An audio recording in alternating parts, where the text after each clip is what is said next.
sebagainya itu nanti semua dari Pertamina bapak-bapak. Jadi bapak-bapak tidak mengeluarkan uang atau dana untuk nanti urunan tuku semen, tidak ada itu.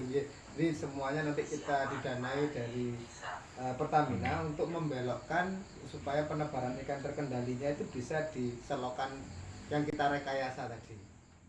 Intinya ada 3 hal yang akan kita buat, yang kita rancang, yaitu yang pertama turbin pembangkit listrik tadi.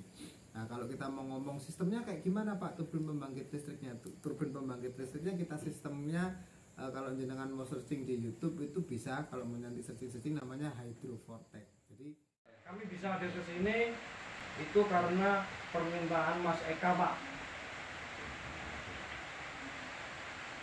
Jadi memang Mas Eka yang selalu mengoyok-ngoyok saya sejak tahun kemarin, Pak.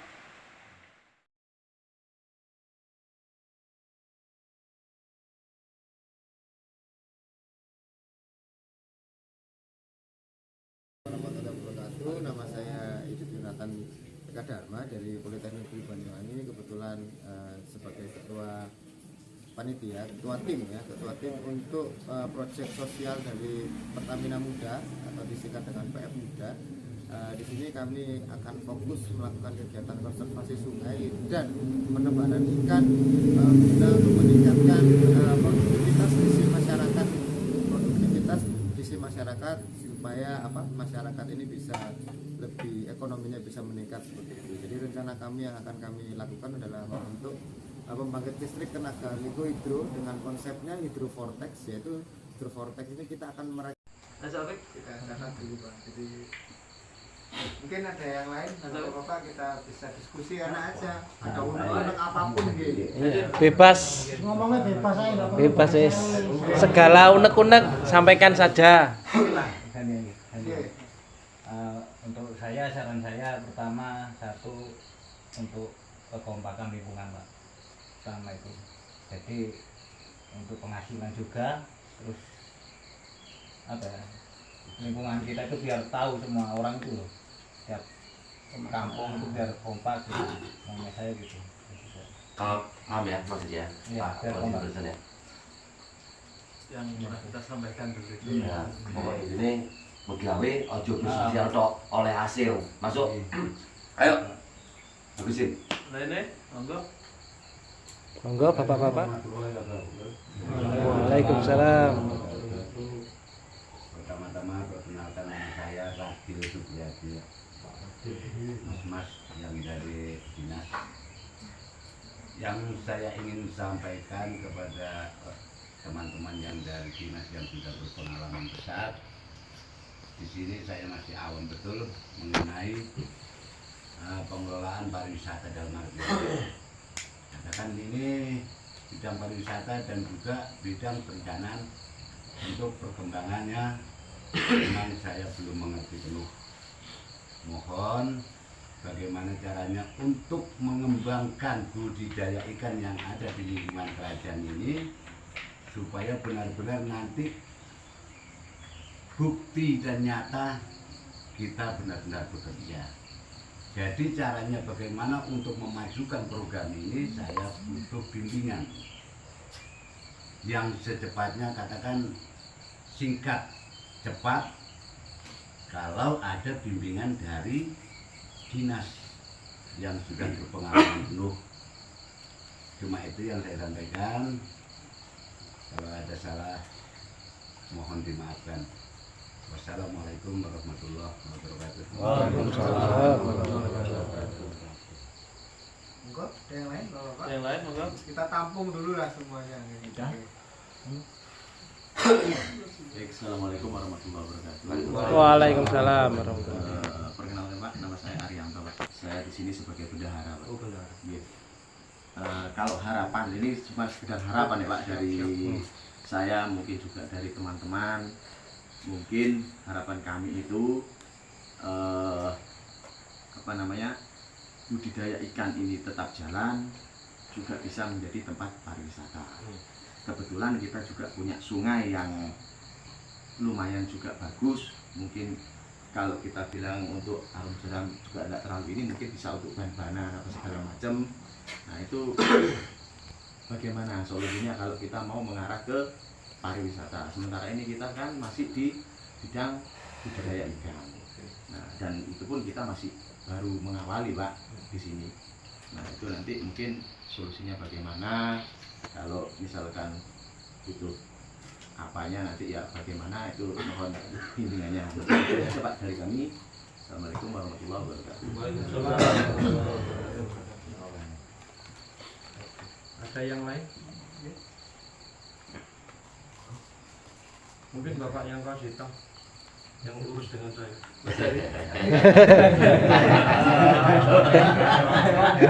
Saya tanya dulu Pak, saya tanya dulu. Kira-kira yang disampaikan semua ini menurut Bapak, sinten namanya Pak? Pak Hari, apa menariknya? Prioritas.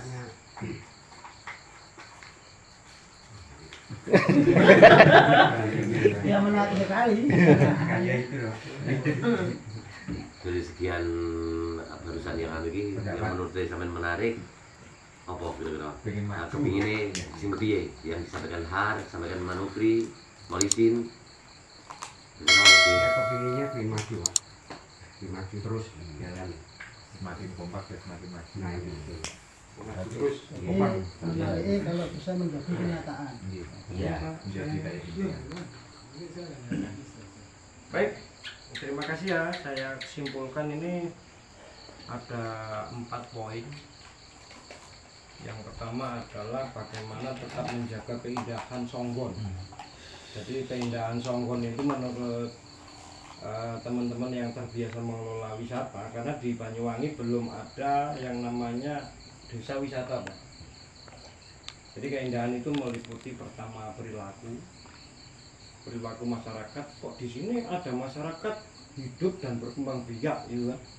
Berarti di sini kan indah dan banyak manfaat. Buktinya warganya hampir 10.000. Nah, itu juga bisa menjadi paket wisata Pak. Perilaku jenengan, pertemuan seperti ini juga bisa menjadi paket wisata. Artinya ini keindahan Pak, keindahan dalam berkomunikasi masyarakat. Kemudian keindahan alam. Di sini untuk tanaman lebih dominan dibanding tempat-tempat yang lain. Artinya apa? Artinya masyarakat Songgon, sadar atau tidak, itu sudah per 24 jamnya menyumbang oksigen secara gratis jutaan kilokalori Pak. Saya tanya ke Pak Kadus, Songgon ini luasnya berapa? Satu desa apa satu desa? Satu desa. Satu desa ini belum pernah kita ini ada peta peta yang fix sementara ini. Oke. Atau satu Jadi, dusun? Untuk satu dusun kemarin kita adakan itu kurang lebih diameternya kurang lebih 189 kiloan. 180 kilo. Nah, yang perlu kita ketahui bersama, Keliling itu Pak, kelilingnya Pak. ya, yang perlu kita ketahui bersama Bapak-bapak, untuk tanaman sebanyak 1 meter persegi itu menghasilkan oksigen dalam 24 jam 1.200 kilokalori per 1 meter persegi. Tinggal kalikan ketemu berapa? Jutaan kan? Jutaan. Artinya apa? Jenengan ke Banyuwangi itu sudah menyehatkan masyarakat Banyuwangi. Terus? Iya. Soalnya mereka akhirnya bernapas. Nah itu dari situ itu juga bisa masuk paket keindahan Pak. Artinya gini, kon kepingin sehat, moro ning Songgon. Kon menghirup udara gratis sak mini. Coba kalau di rumah sakit berapa Pak ya? Satu tabung itu harganya berapa? Yang kecil mahal. 3,5. Itu isinya cuma 800 kilokalori Pak. Iku lek sedino dihitung duwike nang kene iso iso duwe tabung oksigen piro setiap harinya. Jutaan kan Pak. Nah ini membanggakan. Belum lagi topografinya.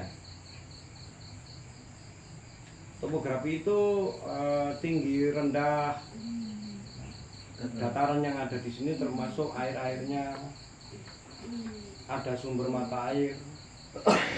Nah, kenapa di Saudi Arabia itu air Zam-Zam itu sampai sekarang masih dibutuhkan? Karena masyarakat sana, termasuk para rajanya, tetap menjaga air Zam-Zam. Sehingga itu menjadi paket wisata haji. Mereka melibatkan Tuhan. Dan pemerintah Saudi Arabia sampai hari ini, dari dulu hingga zaman kenabian hingga hari ini, tidak pernah mengirim Kementerian Pariwisata datang ke Indonesia untuk promosi haji. Gitu. Artinya apa? Kenapa bisa seperti itu? Karena pemerintah Saudi Arabia melibatkan keberadaan Tuhan. Nah, jadi kalau di sini misalkan, oh bagaimana masyarakat sini menguri-nguri sumber mata air. Karena mata air di sini kemarin tak coba langsung diminum sehat. Coba dijajak sampai. Kan? Wis waduk sumur ya. Sampai 30 kilo itu Pak Edi, 30 kilo ya Pak Edi? 30 meter ya? Dalamnya. Itu masih pakai filter. Filter yang besar itu. Banyak juta itu Pak. Ternyata nggak bisa diminum. Nggak bisa buat konsumsi ya? Buat masak nggak bisa. 30 meter ya. Ngebor mati-matian pirang dino yang beroboki tonggo kan. Iya, entek sekian juta. Ternyata begitu ada airnya, itu pun masih disedot Pak listrik. Ternyata diminum nggak bisa. Nah di sini nggak perlu ngebor. Sudah hemat sekian juta. Nah, dan air itu bisa untuk budidaya ikan. Nanti kita berbagi lah teknik budidaya ikan, sampai mau bikin indukan, mau bikin pembenihan, mau bikin konsumsi bisa. Termasuk pengelolaan sampah untuk menjadi makanan ikannya. Dan jenengan tinggal niru tok, sudah ada semua. Datang melihatnya langsung iso sampai tak jamin, karena memang itu ilmu-ilmu terapan. Dan untuk hal itu jenengan ini sudah ditunggu Kepala Balai Penyuluhan Perikanan Banyuwangi, Bansring, yang gedungnya warnanya biru. Ada yang pernah lihat? Nah kalau jenengan nanti punya waktu kapan, siang hari tentunya, kita antar ke sana untuk melihat itu. Nah supaya program mereka nanti ditempatkan di sini, ada yang namanya P2MKP Pak, Pusat Pelatihan Mandiri Kelautan Perikanan. Nah kalau program itu ditempatkan di sini, problem Bapak tentang budidaya ikan selesai atau mboten? Selesai ya. Nah kira-kira yang itu kemudian bagaimana lokasi ini dijadikan wisata. Wisata itu kan kunjungan, orang datang. Belajar arek pariwisata, tari iki panganan, wisata iki wong teko. Artinya apa? Wong teko mangan. Ya nek kene wis ana apa? Udang gala ono. Kemudian wader ono ya. Ucang masih banyak. Sidat banyak. Sidat. Sampean cuman bikin pepes ucang songgon. Ini banyak dicari Pak. Misalkan itu nanti cara budidayanya gurune wis ana Pak. Cara budidaya wader ada. Nah, ketika kami membangun selokan supaya dapat uang, itu simpelnya begini Pak. Selokan dibersihkan rame-rame, dikelola masyarakat sekitar selokan, dicemplungi iwak 15.000 blok sepanjang 200 meter kali lebar 1,2. Cemplungi 15.000 full kan. Nah itu membutuhkan pakan 1,5 ton. Nah, supaya gak bingung pakan piye wong berurunan duit 3 juta Pak. sing 1,5 juta ge resik-resik, sing 1,200,000 ge tuku benih, sisa 300 tukono sentra. Sentra iki dibungkusi, akhirnya diceluk Pak Lurah, kon tuku dhisik, Pak Camat, Kapolsek dan sebagainya. Akhirnya mereka ini ngongkon jajarannya. Nah kemudian dikerjasamakan dengan TK-TK Pak. Nah dengan cara itu ada yang ngerti PF 1000 pelet itu kan cuma 10 kilo Pak. Dengan cara itu menghasilkan waktu itu 600 Pak bersih. Totalnya berarti kan 800. Nah dari sini budidaya menghasilkan uang kah? Soalnya makan iwak ini nadi kan? Iya. Ono sing tahu makan iwak? Sampai lek makan iwak kurang terus ya? Nah, kecanduan memberi pakan ikan ini yang dijual dengan cara dibungkus. Nah, sambil belajar nanti ya, nanti di situ juga supaya terkesan wisata edukasi karena mengundang anak TK sampai anak perkuliahan, di situ nanti harus ada perpustakaan Pak, supaya perpustakaan desa bantu, perpustakaan kabupaten bantu, perpustakaan provinsi bantu. Nah kemarin saya dijajak itu dapat 17 juta Pak, hanya ngomong kayak untuk provinsi Pak. Artinya kalau kita yang jenengan lakukan itu kita sampaikan ke pihak yang benar, ke bapaknya lah istilahnya kan, yaitu ya jenenge bapak ndelok anak, kabeh kan duwe anak iya. Nggih. Mosok kepengin anaknya susah. Jadi karena ini pergerakannya melalui Dinas Perikanan, ibu bapak kandungnya itu Dinas Perikanan. Kemudian orang tua asuh, orang tua angkatnya adalah karena ini air berarti Dinas Pengairan. Karena ada tanaman dan sebagainya, bapak asuh Dinas Lingkungan Hidup. Karena menuju wisata, bapak pariwisata. Nah, urut-urutannya ngoten Pak. Nah kira-kira kalau itu sudah terjadi di sini, apa menariknya Songgo? Menurut jenengan?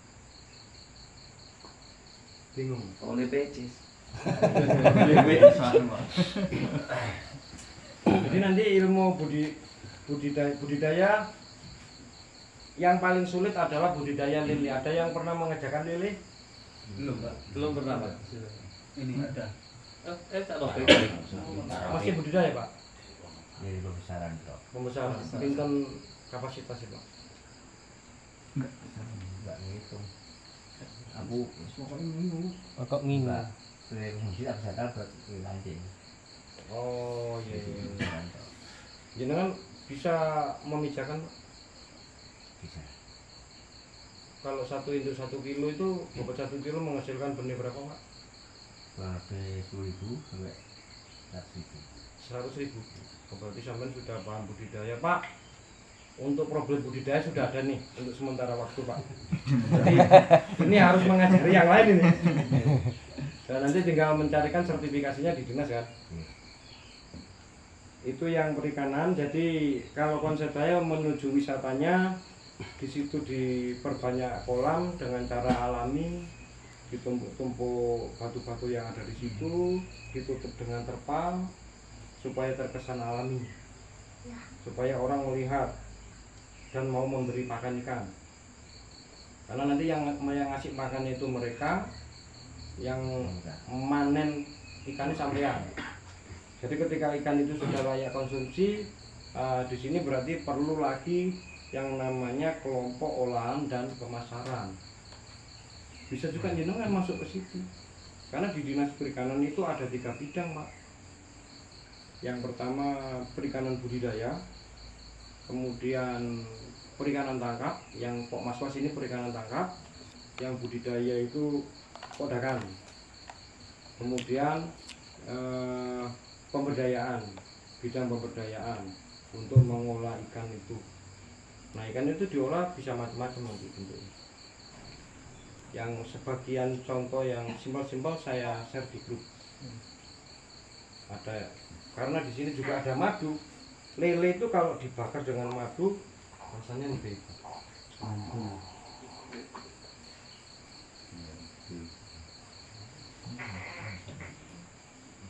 Terus jadi itu yang misalkan tekniknya kita memperbanyak ikan-ikan yang asli di sini untuk dilepas liarkan. Yang nanti kita minta tolong Dinas Perikanan supaya dibuatkan program budidaya alami untuk ikan-ikan asli yang ada di sini.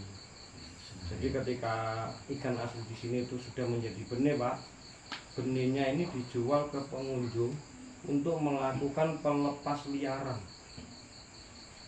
Kon gurung teko songgon, lek gurung mengadopsi ikan songgon, pelestarian itu konservasinya. Ojo larang-larang, 10.000 sak kantong kira-kira lek wong 100 piro duwite. Gitu. Terus pundi Pak Kocok, Pak Sakil? Ya. Dari sini bisa dipahami, Pak?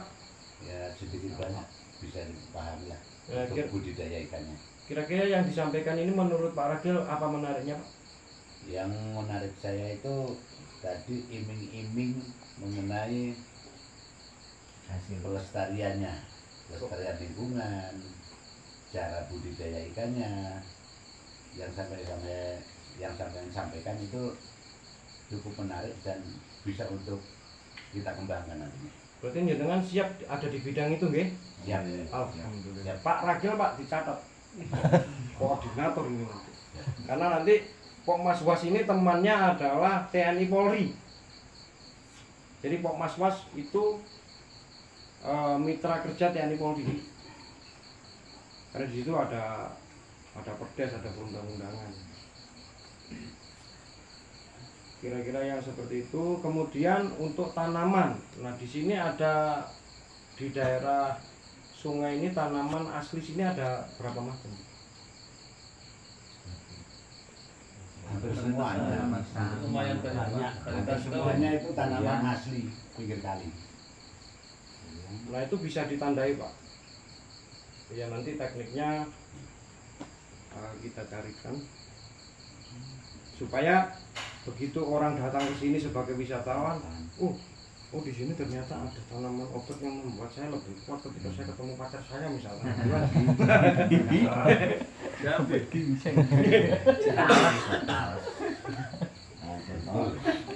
Oke.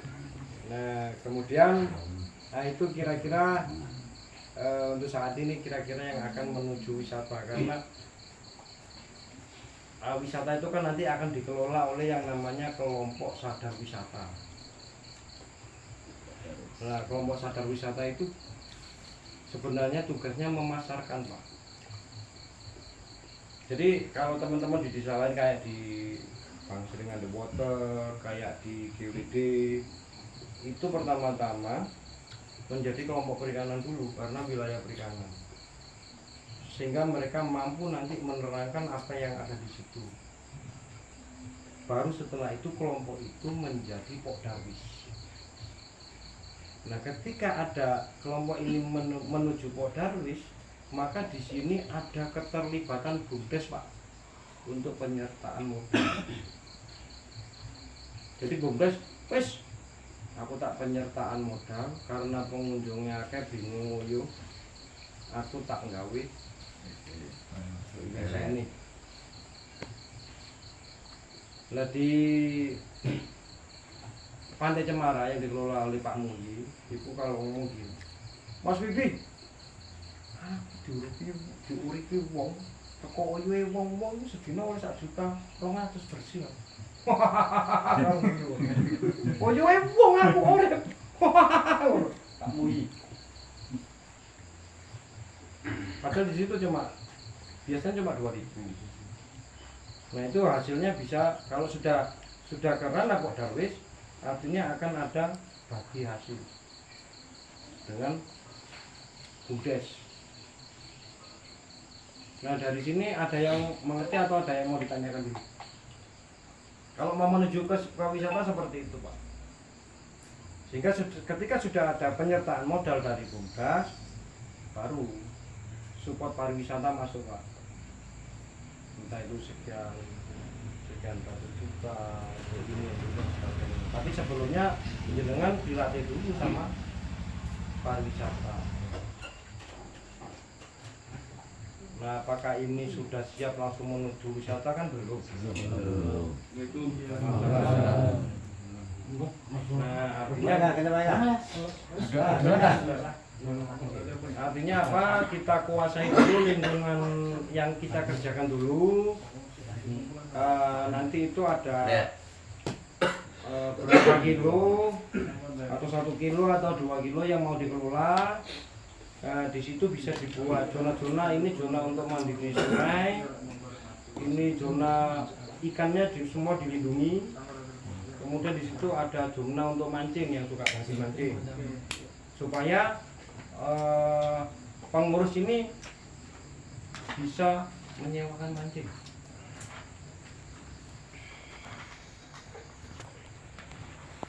Nah, kira-kira seperti itu. Belum lagi nanti kalau turbin listriknya sudah ada kan, nanti jenengan yang menerangkan itu.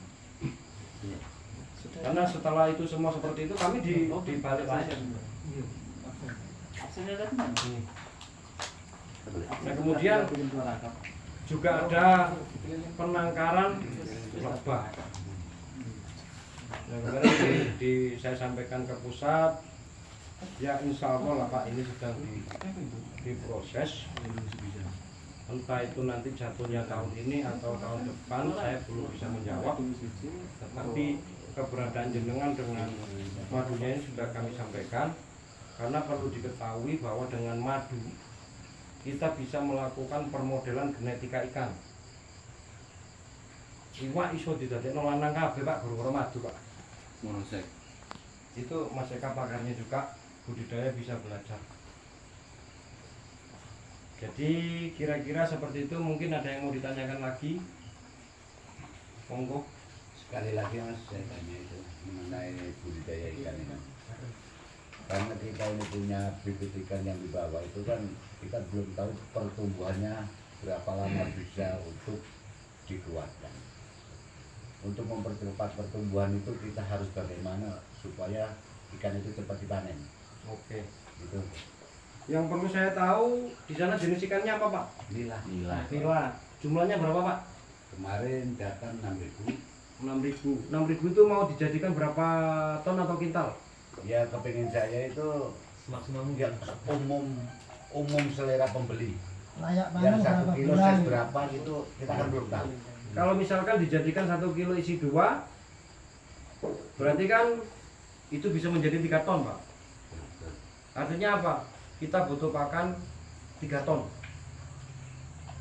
Per berapa bulan? sampai Sampai panen. panen.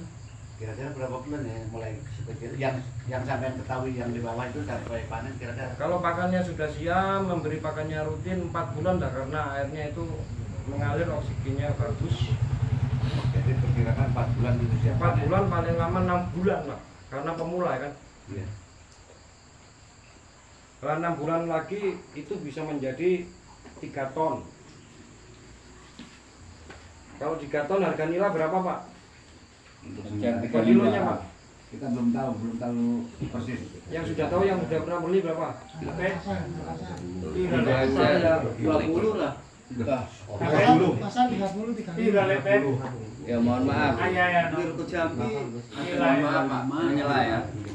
Ini untuk masalah ikan mungkin dengan kondisi luasan kolam seperti itu nggak bisa mencapai seperti itu. Ya kita tahu, tapi kita sedang berpikir itu menjadi 3 ton. Kalau untuk ecer itu sekarang 35, kalau untuk pengambilan semua untuk borong itu sekitar 22-23. Harga besar. Harga grosir Anggaplah 20.000 sudah. 20.000. 20.000 kali 3 ton duitnya berapa? Oke. Nah itu peluang, maksud saya peluang yang bisa didapat segitu. Nah pertanyaannya bagaimana bisa mendapatkan pakan yang 3 ton? Terus pun Pak Ragil. Itu bingungnya kita mendapatkan yang 3 tonnya. Apa dengan harga kita jual ikan apa? Kalau menurut Bapak yang Pak Biabang ini ketoknya ganteng, jawabannya enak. Gimana Pak? Bisa sampai dapat? Hah? Bisa dapat 3 ton bagaimana? harus budidaya itu pakan sendiri. Budidaya pakan sendiri. Berarti pengelolaan sampah menjadi magot salah satunya. Jadi sampah-sampah organik dikelola menjadi olahan pakan. Nah, itu bisa. Yang paling cepat Kita gunakan yang tadi itu Pak, yang disampaikan tadi. Nah, itu.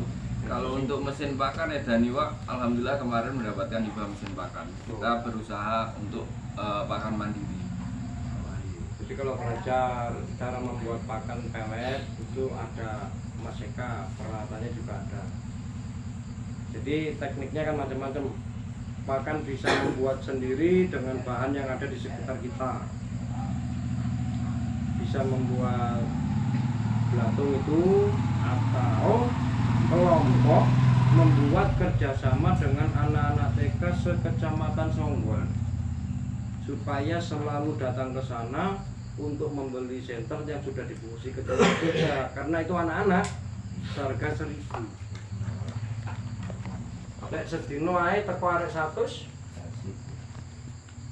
Beliaunya ini juga bersama mahasiswanya yang membantu menularkan kecerdasan jenengan. Karena jenengan kuliahnya sekarang di kelompok. Jadi enaknya di sini apa? Yang pertama ketika saya ketemu mahasiswa, saya tanya 3 hal nggak bisa jawab Pak. Kuliahnya di mana, prakteknya di mana, kerjanya di mana. Ini nggak bisa jawab. Saya tambahi hasil keuanganmu berapa, malah nggak bisa jawab. Saya kuliah di Poliwangi. Prakteknya kemana-mana, megawene gak roh, duitmu piro, apa mana itu, ya kan, bener Pak Yadit. Ini Pak dosen membenarkan. Di sini jenengan itu sekolah Pak, sekolahnya di kelompok pembudidaya ikan dan kelompok masyarakat pengawas. Sekolahnya, jamnya bebas, prakteknya juga di sini, megawenya di sini. Duit sampai mau sesong itu kan? Nah artinya kelompok ini adalah sekolahan.